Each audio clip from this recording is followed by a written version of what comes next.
What's up, Internet? Today, I'm in Chinatown.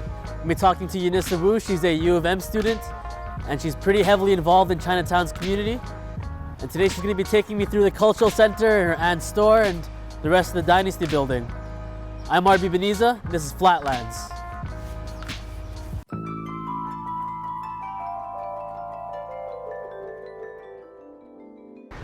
Hi, Yanisa. Hey. Hey, I'm RB. So yeah, why don't you tell me a little bit about what Chinatown's about and how you're connected to it? So I grew up most of my childhood in Chinatown. I was here until grade 1, and yeah, I attended school near here. I live right in that building, and my aunt owns a shop here, so I'm pretty well connected. So yeah, why don't we go through the cultural center here, and you can kind of show me, because I've never been inside this building, so let's go and check it out.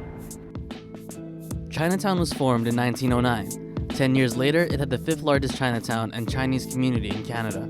But in 2011, the Winnipeg Free Press reported that only 3% of Winnipeg's Chinese population was still living here. And growing up, Chinatown always felt a lot bigger than it really was. When I got older, it started dawning on me just how empty it was. Compared to Chinatowns in other cities, the difference is staggering. But I'm starting to think that's only because I never tried to venture inside.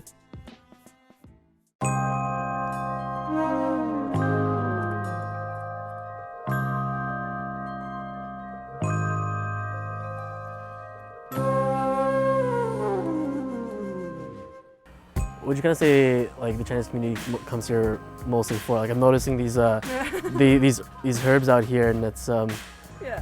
what's this all about? Can you tell me a little about this? There's like lizards, I think. Yeah. Is that what those are? I think those are lizards. Yeah. I think those are animals. But I think it's really interesting because it's kind of like selling like China as a product, and that could be a good thing, that could be a bad thing. It's good if you're doing it in a genuine and like kind of like educational way, I'd say. But it seems that like most of the things that are sold are things that like Chinese people would also like hold a lot of meaning to. And so in that sense, it's like the Chinese community is buying it because they genuinely, it's a genuinely part of their culture. Right. And the non-Chinese community is buying it because they want to, I don't know, experience that culture or share it. So there's definitely like a genuine kind of, I don't know, sharing of culture in these stores. People come here to experience like the Chinese culture, bring some of it home with them. But also like the local Chinese community finds this place just as valuable. So you'll see like it's just so diverse.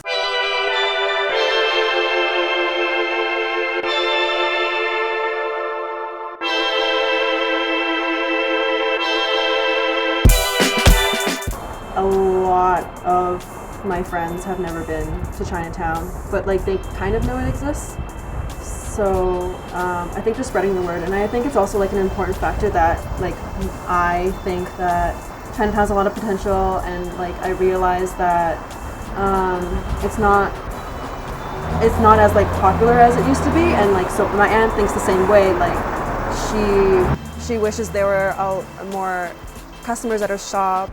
So I think like that kind of thinking, it kind of like fuels the fire to want to keep it going and wanting to participate in the activities that are currently happening. Because I believe so much in this community. I was brought up here. I've invested a lot of my time in here. I've made such close friendships, and like people have taught me a lot in terms of like how to organize certain events. So yeah. Yeah, I guess I'm optimistic about it. I'd never been inside the Dynasty Building before today, but I'm glad I got the chance to look around. Our Chinatown doesn't look like the sidewalk vendor-style neighborhood that you see in other bigger cities. Instead, there's a network of people within these walls doing more than serving Chinese food catered to a Western palate. There are people here trying to preserve their culture, their traditions, and retain their sense of community.